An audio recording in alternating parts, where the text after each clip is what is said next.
days, we really do take for granted that we're able to fly. For centuries, humans have tried to fly just like birds.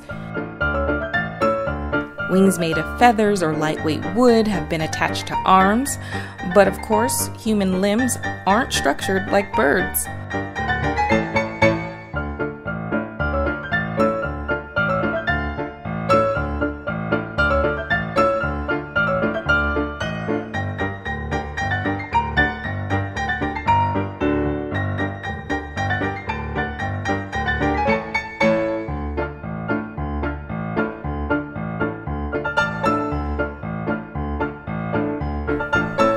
The ancient Greeks talked about it. The Chinese used kites in religious ceremonies. In the late 1700s, the hot air balloon was invented in France and took humans to the highest heights they'd ever been.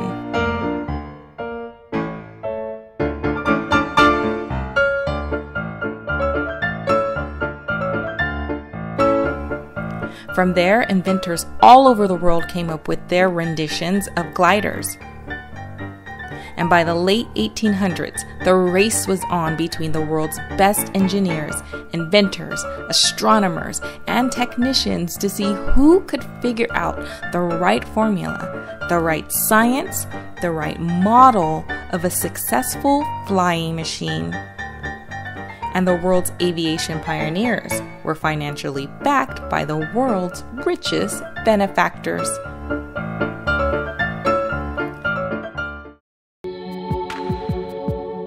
The Wright brothers, Orville and Wilbur, were credited with inventing, building, and flying the world's first successful motor-operated airplane.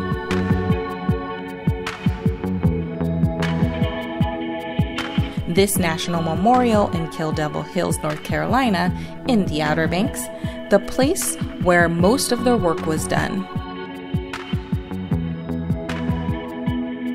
The brothers from Ohio ran a bicycle shop there. They were self-taught at building a flying machine and had a detailed blueprint that they brought with them to North Carolina. They chose this area because it had ideal conditions for testing their gliders. Towering sand dunes, consistent winds, all perfect for launches. It took them 4 years of trial, error, failed launches, and in 1903, the Wright Flyer 1 was constructed, a 4-cylinder water-cooled vertical engine surrounded by a lightweight wooden glider. And on a cold and windy day of December 17th, at 10:35 a.m., the Flyer lifted from level ground to the north of Big Kill Devil Hill, piloted by Orville Wright. The plane weighed about 600 pounds. There were just 5 witnesses for the world's first successful recorded flight. And it lasted for 12 seconds, covering only 120 feet distance. But it was long enough and far enough to change the world and how humans could travel forever. There you go. We are clear. Let's start walking. Jog, run, eyes up, look where you're flying. Ah! There's something so freeing about being able to fly. Feelings of fear and happiness combined. And though I'm tethered at any moment, the wind could carry me to the ocean that surrounds us.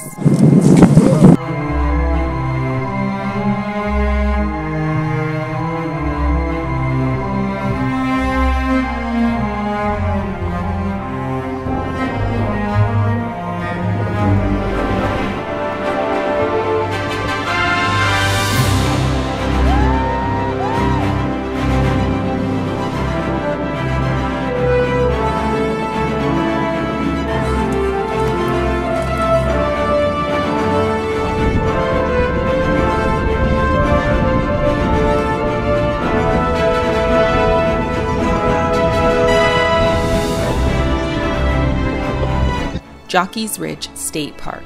This is the place where you saw me fly a kite. It's the largest sand dune on the East Coast, and it's only half as big as it was when the Wright brothers were here.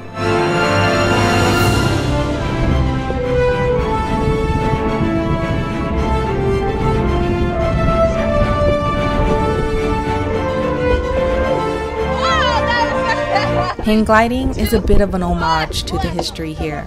The soft dunes and the wind. Anything can fly, even me.